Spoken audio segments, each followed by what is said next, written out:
तो आज बात करते हैं विनाश और फिर से सृजन की एक बहुत ही दिलचस्प कहानी की।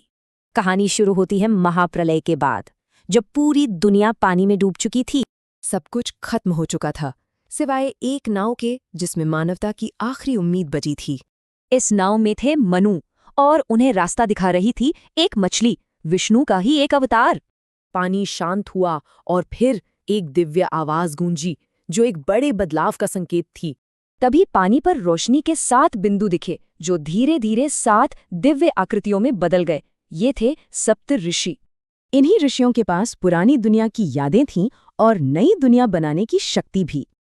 उनका मकसद साफ था, जो खो चुका है उसे वापस लाना है। और फिर उन्होंने हजारों साल तक समंदर के बीच में तपस्या की, शून्य से सब कुछ बनाने के लिए। एक एक कर हर ऋषि ने सृष्टि का एक हिस्सा बनाया: ध्वनि, जीवन, आत्मा, समय, स्थान और व्यवस्था। और 7वें ऋषि ने दिया ज्ञान का तोहफा, ताकि इंसानियत कभी रास्ता न भटके। उनकी तपस्या से धीरे धीरे पानी के नीचे से जमीन बाहर आने लगी।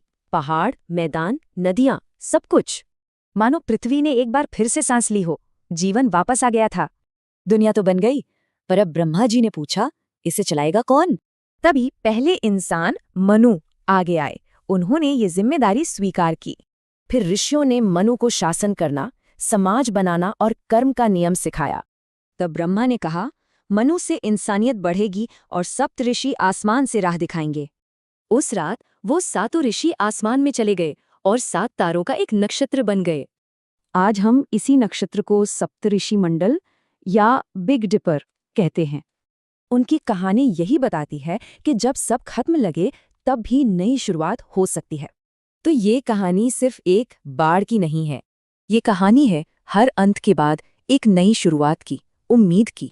पर सवाल यह है कि क्या वाकई हर अंत के बाद एक नई शुरुआत मुमकिन है?